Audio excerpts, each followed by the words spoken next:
once you read a book or a magazine or a book, like you had your mind to it, like you couldn't stop reading? Is it particularly because you want to read it or because you have to read it?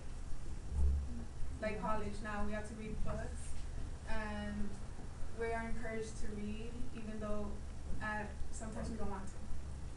So I'm going to talk about the narrative theory. Well, just a little background. The narrative theory is basically our assumption in which we experience and therefore we pay attention to certain narratives. I am credible to talk about this because as a reader, as a child, my parents read to me Dr. Seuss, all these little kid books, but then as we get older, we start reading stories in which shape us to what we are now. So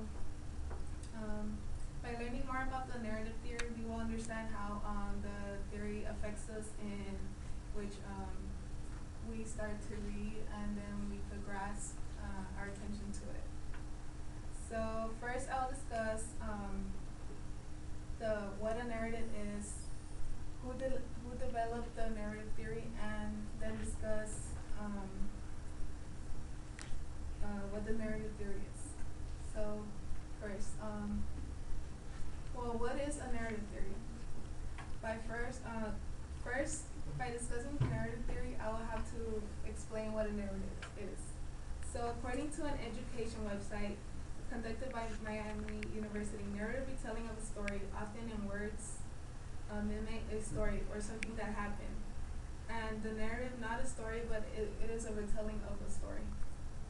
And this story is a sequence of events. Narrative recounts those events, though it may leave some things out. For example, there's a car crash that happens, and when it happens, it instantly happens in seconds. So that person who tells the story, could be the author, conceives the story, and not a media, but that story passes through the reader, and that person perceives it.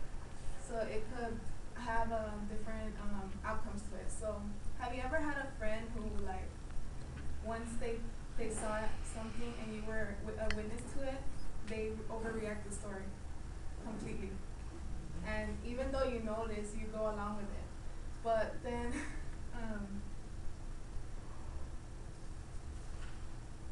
but as that friend overreacts to it, we can have different outcomes to it. Like, we can perceive it like negatively, but these stories help us shape at times, because history through these stories appear to like help us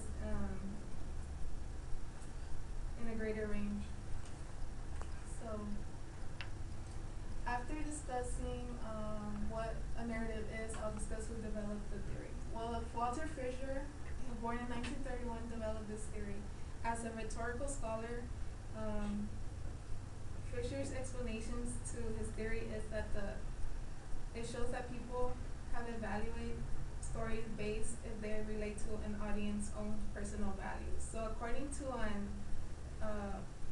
a website called osu.edu, it states that narrative theory starts from the assumption that narrative is a basic human strategy for coming in terms with fundamental elements of our experience, such as time, process, and change. And change helps us to take complicated information and to make stories out of it. So we determine our stories based on what we see, our experience, and we perceive that to the audience. It could be dramatic, but at the same time, we could leave out things for an audience. So after discussing who developed the theory, I will discuss the narrative theory.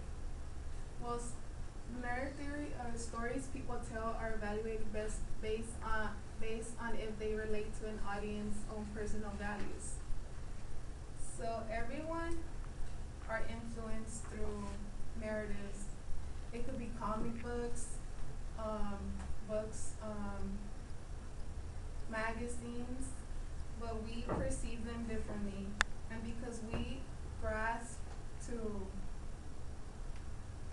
in terms of our experience, we form an assumption that narrative is a basic human strategy.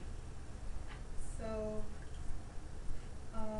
narrative theories have an assumption to the study that the nature of narratives and its various structures, elements, or narrative, as in this case, narrative theories determine that these courses, such as lyric poems, arguments, descriptions, analysis, sources, and this accounts to how they focus on how these stories shape us, while even studying how people make sense of stories.